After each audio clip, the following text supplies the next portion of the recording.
Bismillahirrahmanirrahim. Assalamu alaikum. I am Hassan Latif on lecture of computer science. Today our subject is C++.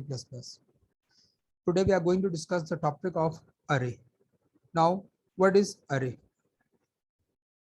Array is a linear data structure which is responsible for holding a multiple values under single variable in contiguous or consecutive memory location.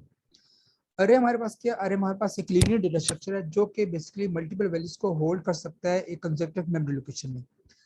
अरे हमारे पास एक variable है, जैसे हमने simple हमारे पास एक variable हम जब डिक्लेयर करते हैं तो सिंपल वेरिएबल को हम कैसे डिफाइन करते हैं? हम कहते हैं variable is a memory location which are responsible for holding multiple values. ठीक है, हमारे पास एक ऐसी मेमोरी लोकेशन जो कि अपने साथ मल्टीपल वैल्यूज को होल्ड कर सकती है। ठीक है, किसी भी वैल्यू को होल्ड कर सकती है। बट हमारे पास उसके बाद एक दूसरा वेरिएबल है जिसको हम बोलते हैं अरे। अरे भी हमारे पास एक ऐसा लीनियर डेटा स्ट्रक्चर है जो कि अपने साथ मल्टीपल वैल्यूज को एट द सेम टाइम एक मेमोरी लोकेशन में स्टोर कर सकती है। Simple variable at the same time एक वैल्यू को स्टोर कर सकती है, जबकि अगर हम बात करते हैं अरे की तो अरे अपने साथ एक वक्त में having same variable having same data type के साथ मल्टीपल वैल्यूज के डेटा को स्टोर कर सकती है। हमारे पास डिफरेंस है अरे और सिंपल वेरिएबल का। अब देखते हैं इसके बारे में और देखते हैं। These locations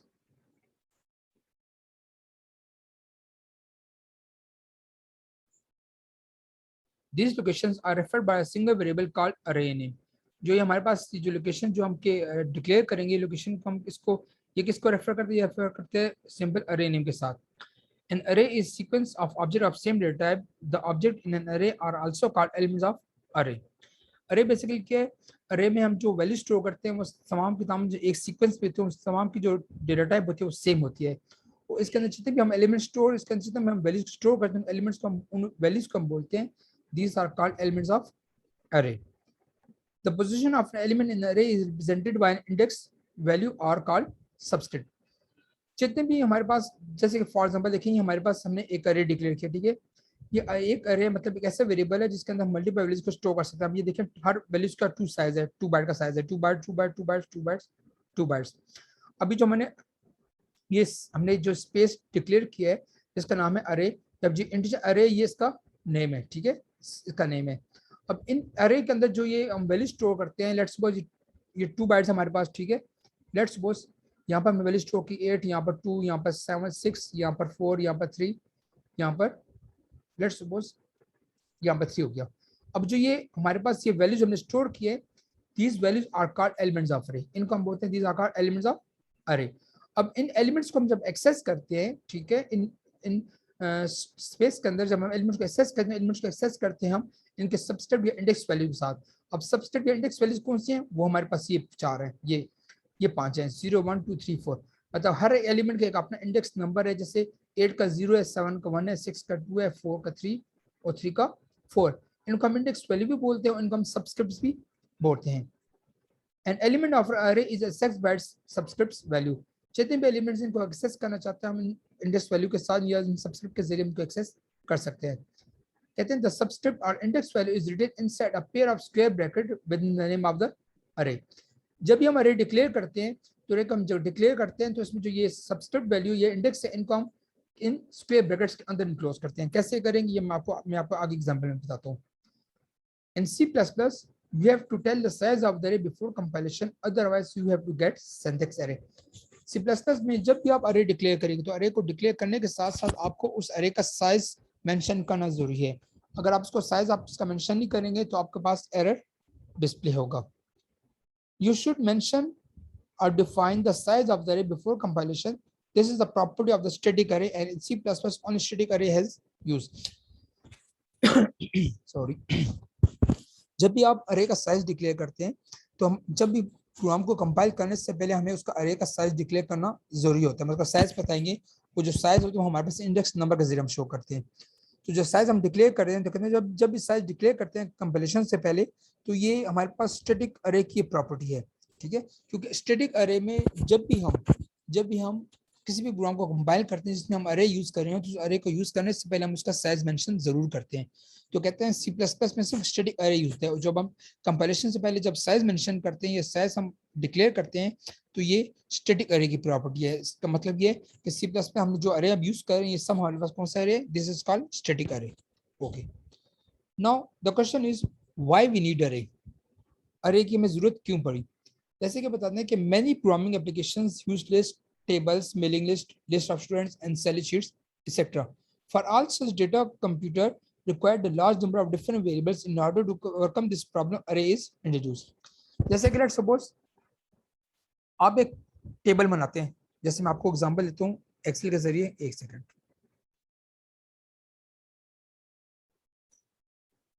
लेट्स सपोज आप एक टेबल बनाते हैं, एक सिंपल आप रिकॉर्ड पुट करते हैं एक स्टूडेंट का। लेट्स सपोज में हमारे पास क्या है, serial number, name, class name,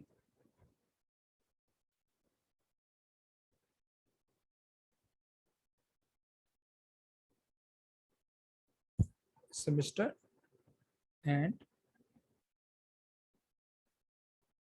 course. Simple हमने एक टेबल डिक्लेयर करते हैं,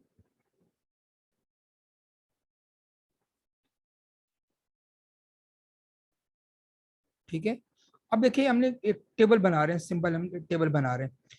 इस टेबल में हम इसका डेटा पुट करें, लेट्स सपोज हमारे पास ये है 1 2 3, ठीक है।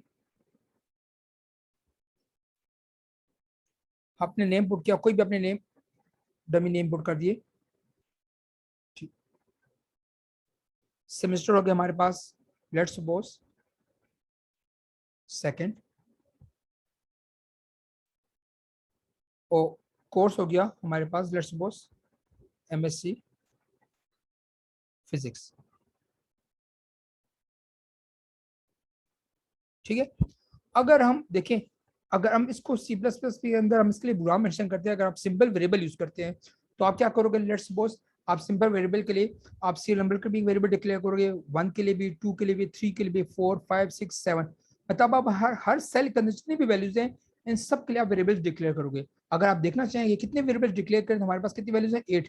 और 8, अगर 8 को आप 4 से मल्टीप्लाई करो तो कितने होते हैं हमारे पास, 32। तो मतलब अगर आप सी प्लस में सिंपल वेरिएबल डिक्लेयर करेंगे तो आपको कितने वेरिएबल डिक्लेयर करने पड़ेंगे, 32, ठीक है। In case of simple variable आपको डिक्लेयर करने होंगे 32 वेरिएबल्स, 32। अगर हम अब 32 वेरिएबल्स आप डिक्लेयर करेंगे इन तमाम फील्ड्स के लिए, इन तमाम सेल्स के 32 वेरिएबल डिक्लेयर करेंगे। ये आसान आपको लगता है कि अगर मैं आपको कहता हूँ कि आप ऐसा करो कि आप अरे का वेरिएबल डिक्लेयर करो, अरे का, ठीक है। और उसके लिए आप डिक्लेयर करोगे, अब अरे अगर आप लोगे तो अरे में क्वालिटी क्या है कि अरे के लिए आप लेट्स सपोज ये आपके पास है सीरियल नंबर का एक अरे हो गया, एक वेरिएबल हो गया, नेम के लिए दूसरा, सेमेस्टर तीसरा, कोर्स चौथा। तो अरे के लिए आपको 4 वेरिएबल डिक्लेयर करने होंगे, ठीक है। अब 4 में सीरियल नंबर के अंदर ये 4 फील्ड्स एंटर हो जाएंगी, जो नेम का अरे डिक्लेयर करोगे उसके अंदर ये 7 वैल्यूज स्टोर हो जाएगी, सेमेस्टर पे जो वेरिएबल डिक्लेयर करोगे, अरे डिक्लेयर करोगे उसके लिए उसमें ये 7 वैल्यूज स्टोर हो जाएंगी, कोर्स में जो वेरिएबल डिक्लेयर करोगे उसमें ये 7 वैल्यूज स्टोर हो जाएंगी। अगर आप अरे यूज करते हो इसमें तो आपको 4 वेरिएबल डिक्लेयर करने होंगे, अगर आप सिंपल वेरिएबल डिक्लेयर करते हो तो उसके लिए आपके पास 32 वेरिएबल्स डिक्लेयर करने पड़ेंगे। अब 32 जो आप वेरिएबल्स लेते हो ये ज्यादा स्पेस ऑक्युपाई करती है कि 4, तो लाजमी बात है अगर आप अरे डिक्लेयर करोगे इसके लिए आपके पास कम स्पेस ऑक्युपाई होगी, दैट्स व्हाई वी नीड अरे, ठीक है। तो जितनी कहते हैं लिस्ट बनाना, टेबल्स बनाना हो, मेलिंग लिस्ट हो, लिस्ट ऑफ स्टूडेंट्स हो, सैलरी शीट्स हो, इन सब के लिए हम अरे चाहिए होते हैं, क्योंकि अरे अरे क्या है वो कम स्पेस ऑक्युपाई करता है। इससे आपको मतलब के बजाय इसके कि आप 32 वेरिएबल डिक्लेयर करो आप कम कर सकते हो। इस सिचुएशन में अगर लेट्स सपोज अगर आप इनके अंदर 7 फील्ड्स हैं और 7 के बजाय लेट्स सपोज आप कर दो 176, और आप देखो ना 176 को मल्टीप्लाई करो 4 के साथ तो ये हंड्रेड्स में जा रहे हैं, तो हंड्रेड्स वेरिएबल डिक्लेयर करने के। अगर आप अरे डिक्लेयर करते हो तो अरे की सिचुएशन में आपको स्टिल 4 वेरिएबल डिक्लेयर करने होंगे, इसलिए हम अरे डिक्लेयर करते हैं। इससे हमारे पास डेटा को पुट करने में, उसको डेटा को एक्सेस करने में, उनके वेरिएबल्स को एक्सेस करने में बहुत ईजी होता है हमारे लिए, इसलिए हम अरे यूज करते हैं। Now what are the advantages of array. पहला एडवांटेज क्या है, it reduce the source code. आपका जो सोर्स कोड है वो उसका साइज रिड्यूस होता है। लाजमी बात है अगर आप 100 वेरिएबल डिक्लेयर करते हैं तो उसका साइज कितना हो जाएगा, आपके सोर्स कोड मतलब आपके प्रोग्राम का साइज कितना हो जाएगा। अगर आप 4 वेरिएबल्स करते हैं तो आपका साइज वैसे का वैसे होगा जितना आपने लिया होगा। आपका सोर्स कोड मतलब कि आपका सोर्स कोड एक्सटेंड नहीं होगा, मतलब रिड्यूस ही होगा। दूसरी बात क्या है, हम अरे की हेल्प से we can insert delete search etcetera very fast through array. हमें किसी भी वैल्यूज को कोई इंसर्ट करनी हो, कोई वैल्यू डिलीट करना हो, कोई सर्च करना हो, ये तमाम ऑपरेशन हम अरे के जरिए बहुत तेजी से कर सकते हैं। Now the question is what are the types of array. Basically there are two types of array, these are one dimensional array and two dimensional array. सबसे पहले बात करते हैं what is one dimensional array. One dimensional को कहते हैं it is also known as list और linear array. इसको हम लिस्ट या लीनियर अरे भी बोलते हैं। It is used to organize and store the elements in the form of rows and और कॉलम्स। जब भी हम वन डायमेंशनल अरे यूज करते हैं तो इसमें हम जब अपने डेटा को ऑर्गेनाइज करते हैं, स्टोर करते हैं, तो हम उसको या रो के फॉर्म में करते हैं या कॉलम में, या रो की शेप होगी या कॉलम की शेप में। एंड फॉर वन डायमेंशनल अरे only one subscript is used with the अरे नेम। जब वन डायमेंशनल अरे यूज करते हैं उसके साथ आपको वन सबस्क्रिप्ट या वन इंडेक्स यूज करना पड़ता है अरे के नेम के साथ। जैसे एग्जांपल ये, अब जब आप सिंगल डायमेंशनल अरे तो आप इसको या रो में लेते हैं या कॉलम। जब रो या कॉलम लेंगे तो इसमें देखिए आपके पास ओनली वन सबस्क्रिप्ट यूज हो जाए। जब सबस्क्रिप्ट यूज करते हैं उसको आप देखिए इन स्क्वायर ब्रैकेट्स के अंदर इनक्लोज करते हैं। अगर आप टू डायमेंशन की बात करते हैं तो टू डायमेंशनल अरे को हम टेबल या मैट्रिक्स भी बोलते हैं। And it is used to store and process the elements in the form of table और मैट्रिक्स। इसमें जब हम डेटा को स्टोर करते हैं या प्रोसेस करते हैं इन एलिमेंट्स को तो हम करते हैं in the form of table या matrix. And there are two subset are used in two dimensional array. For example जैसे हमारे पास ये देखिए, हम इसको एक टेबल, इसमें हमारे पास ये जो हॉरिजॉन्टल शेप में these represent columns, sorry these represent rows, and vertical shape these represent columns। जब हमारे पास रोज और कॉलम्स मिल जाते हैं तो ये बन जाता है टेबल या मैट्रिक्स, या इसको हम टू डायमेंशनल अरे भी बोलते हैं। और इसमें हमारे पास टू सबस्क्रिप्ट यूज होते हैं। जैसे हमारे पास देखिए ए अरे नेम है, इसमें दो सबस्क्रिप्ट्स हैं, एक रिप्रेजेंट कर रहा है रोज को और दूसरा रिप्रेजेंट कर रहा है कॉलम्स को। ये टू रिप्रेजेंट करता है रो को और फोर रिप्रेजेंट करता है कॉलम को। ये प्रोग्राम्स के जरिए आपको ज्यादा क्लियर हो जाएगा। Clear. Now how to declare one dimension array. जब वन डायमेंशन अरे डिक्लेयर करना होता है तो हम कैसे करते हैं। Declaring the name of array, its type and the total number of elements of an array is called declaring of array। Declaring of array का मतलब ये कि जब भी हम array का नेम, उसकी टाइप, उसका टोटल नंबर ऑफ एलिमेंट्स जब हम डिफाइन करते हैं तो ये बन जाता है this is called declaration of array। And when the array is declared, a memory block with required number of locations is reserved with the computer memory for sorting the data in the elements of array। जब भी आप array declare करते हैं तो आपकी memory में, आपकी main memory में array का साइज, अरे ऑटोमेटिकली अरे का जितना साइज है, सुबह आपने 5 है तो 5 एलिमेंट्स का साइज जो है वो ऑटोमेटिकली आपकी मेमोरी में स्पेस रिजर्व हो जाती है। वो साइज, वो जो स्पेस है वो आपकी मेमोरी में रिजर्व हो जाती है डेटा को स्टोर करने के लिए। सिंटैक्स के अरे को हम डिक्लेयर कैसे करते हैं, सबसे पहले उसकी टाइप, देन अरे नेम और फिर उसके अंदर number of elements, and represent कर रहे हैं total number of elements of an array. For example type हमारे पास क्या है, टाइप है हमारे पास इंट। इंट रिप्रेजेंट करें इंटीजर को, और अरे का नेम हमने लिया ए डबल आर, हमने ऐसी एक नेम लिया ए आर आर, आप कोई भी नाम रख सकते हो। और साइज जो एन है हमारे पास, जब हम इसका एलिमेंट साइज लेंगे, साइज रिप्रेजेंट करते हैं इंडेक्स को या सबस्क्रिप्ट को, ठीक है। तो इसमें हमने इसका साइज लिया 5 इस स्क्वायर ब्रैकेट्स में, और हमने सेमीकोलन से इसको टर्मिनेट कर दिया। When the array size is 10 then its initial index will be 0। ये याद रहे कि लेट्स सपोज अगर आप लेते हो इसके अंदर साइज लेते हो 10, जब 10 लोगे तो जब इसका इंडेक्स स्टार्ट होता है, इसका सबसे वैल्यू स्टार्ट होती है, वो स्टार्ट होती है 0 से। तो मतलब ये होगा 0 1 2 3 4 5 6 7 8 9। तो आप वो सर ये तो 9 नहीं बल्कि ये टोटल नंबर ऑफ, अगर इसको काउंट करिए टोटल नंबर 10 इंडेक्स बनते हैं। जब भी हम इंडेक्स से सबसे वैल्यू स्टार्ट होती है, वो स्टार्ट होती है 0 से। अगर यहाँ आपने 5 लिया तो ये होगा, ये ऐसे होगा, ऐसे होगा 0 1 2 3 4, ये 4 तक होगा। क्लियर। अब लेट्स सपोज देखिए आपने यहाँ लिया, हमने यहाँ एक अरे डिक्लेयर कर रहे हैं, लेट्स सपोज फॉर एग्जांपल में इंट ए अरे का नेम है, 5 इंडेक्स है। अगर आप इस जो अपने 5 वैल्यूज दें, इसमें अगर वैल्यू इनिशियलाइज भी करना चाहते हैं तो वैल्यू इनिशियलाइज करने का तरीका क्या है, आप इक्वल टू लगा के इस कर्ली ब्रेसेस के अंदर ये वैल्यू स्टोर कर देंगे 3 5 2 7 8, ठीक है। अगर आप इसको ऐसे भी कर सकते हैं, अगर लेट्स सपोज आप इंटीजर ए, यहाँ पर आपने साइज मेंशन नहीं किया, ठीक है, साइज मेंशन नहीं किया, और आप इसको ऐसे डिक्लेयर करते हैं, लेट्स सपोज आप साइज मेंशन नहीं करते, आप लिखते हैं सिंपल, आप लिखते हैं इंटीजर ए, आपने यहाँ साइज मेंशन नहीं किया तो आपके पास एरर आएगा। बट अगर आप ये साइज मेंशन नहीं करते और साथ या वैल्यू इनिशियलाइज कर लेते हैं, तो कंपाइलर ऑटोमेटिकली इसका साइज 5 कंसिडर कर लेगा, क्योंकि आपने 7 वैल्यूज तो दे दिए ना। तो कंपाइलर जब आएगा तो देखिए भाई इसके अंदर ये 5 वैल्यूज है, तो उससे समझ पड़ जाएगी भाई इसका साइज एक जो आपने अरे का साइज दिया, इसका साइज हमारे पास क्या है, ऑटोमेटिकली 5 है। बट अगर आप ये वैल्यू इनिशियलाइज नहीं करते जैसे मैंने पहले बताया, तो आपके पास एरर आएगा। ये जो ब्रैकेट्स हैं, ये स्क्वायर ब्रैकेट्स हैं, it shows the size of the अरे। और जो कर्ली ब्रैकेट्स किस चीज को रिप्रेजेंट करती हैं, it represents the value of an array. अब आए एग्जांपल करते हैं ताकि आपके तमाम क्वेश्चंस क्लियर हो जाए। देखें, इसके ऊपर वही हेडर फाइल्स थी, मैंने वो डिक्लेयर नहीं की, मैं सब आपको बता दूं, खैर है आपकी खातिर कि हम ये इसके ऊपर दो ही फाइल्स होती हैं, हम करते हैं हैश इंक्लूड stream.h, फिर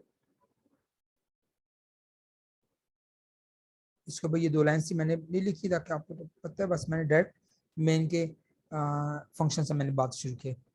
उसके बाद दो हेडर फाइल डिक्लेयर किया हमने, मेन फंक्शन डिक्लेयर किया। फिर यहाँ पर हम एक अरे डिक्लेयर करते हैं, इंटीजर ARR, इंटीजर टाइप है उसकी, ARR अरे का नेम है। इसके अंदर हमने 3 साइज दिए हैं, इसके अंदर हमने कौन सा कितने साइज दिए, मतलब 3 साइज दिए, मतलब इसके अंदर हमारे पास जो वैल्यू स्टोर होगी वो 3 वैल्यू स्टोर होगी, ठीक है। बस का इंडेक्स 0 से स्टार्ट होगा।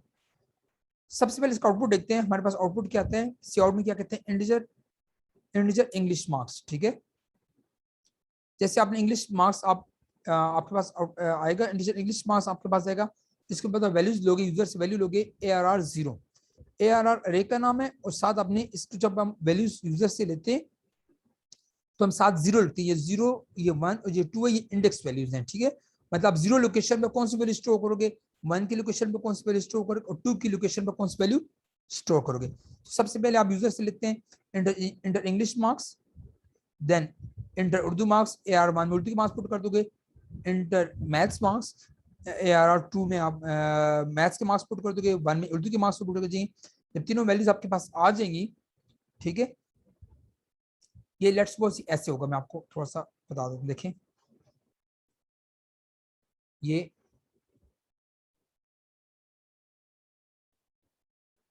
इसकी ये इस किस्म का होगा। देखें, ये जब हमने आप अरे डिक्लेयर कर, आपके पास ऐसे 3 साइज मेंशन हो जाएंगे, ठीक है। जो ये लोकेशन 0 की है, ये 1 है और ये 2, ठीक है। अब ARR 0 है, ये ARR 0 की लोकेशन है। 0 की लोकेशन लेट्स सपोज आप इंग्लिश के मार्क्स पुट करते हो 40, आप उर्दू के मार्क्स पुट करते हो लेट्स सपोज 60, और मैथ्स के मार्क्स पुट करते हो लेट्स सपोज आप पुट करते हो 30, लेट्स सपोज। ये आपने यूजर से लिए, फिर आप हम नीचे एक यहाँ पर हम एक्सप्रेशन लेते हैं, एक और वेरिएबल हम लेते हैं सम, ठीक है।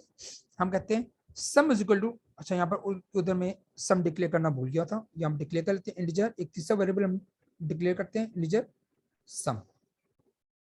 मैंने जो सम वेरिएबल लिया, कहते हैं sum is equal to ARR 0 plus AR1 plus AR2, मतलब ये जो तीनों जो आपके इंडेक्स में जो 3 वैल्यूज स्टोर हैं, इन 3 वैल्यूज को ऐड करके उसकी जो टोटल वैल्यूज हो जाएगी वो पुट हो जाएगी सम वेरिएबल के अंदर। मतलब कितने हुए, 100, 130 स्टोर हो जाएगा सम में। तो फिर हम सी आउट में हमारे पास आउटपुट क्या आएगा, आउटपुट आएगा your total marks is sum, तो आउटपुट आपके पास आएगा your total marks is 130, your English marks is 40, your Urdu marks is 60 and your maths marks is 30। Clear हो गया, या आप इसको रन करके चेक कर लिया, ऐसी आउटपुट आएगा आपके पास। अच्छा, एक और एग्जांपल लीजिए प्रोग्राम में, यहाँ पर एग्जांपल के हम एक वेरिएबल लेते हैं फ्लोट, लेट्स सपोज फ्लोट लेते हैं। अगर आप फ्लोट लेते हैं तो नम इसमें आपके पास इसमें एरे का साइज 3 है, इसमें हम 3 वैल्यू स्टोर करें, चूंकि हमने वेरिएबल लिया का टाइप लिया, हमने फ्लोट लिया, तो फ्लोट में हमारे पास डेसिमल नंबर स्टोर होते हैं। पहले में हम ले लें 0 में ले लें 45.3, 1 में ले लें 22.6 और 2 में ले लें 77.8। यहाँ पर हम लूप यूज कर रहे हैं for integer i is equal to 0, अगर i की वैल्यू 0 है, i is less than equal to 2, condition true है तो कंट्रोल नीचे आएगा। क्लियर, हमारे पास नम i में वैल्यू स्टोर हो जाएगी 4.3 पे, कंट्रोल ऊपर जाएगा, ठीक है। i less than equal to 1, condition true, फिर कंट्रोल नीचे, ऐसे 3 टाइम लूप चलेगा और ये तीनों वैल्यूज लूप के जरिए इसमें स्टोर हो जाएगी। दूसरी एग्जांपल देखें, इसको हम ऐसे भी ले सकते हैं कि जैसे हमने यहाँ पर तो num3 के साथ वैल्यू इनिशियलाइज की हम इसको एस बी डिक्लेयर इनिशियलाइज कर सकते हैं। हम कहते हैं float num3 num0 is equal to 45.3 num1 is equal to 22.6 num2 is equal to 77.8। फिर हम वही लूप ले रहे हैं, वही लूप चलेगा जैसे मैंने आपको पहले बताया। इसको प्रोग्राम को आप चेक कर लें।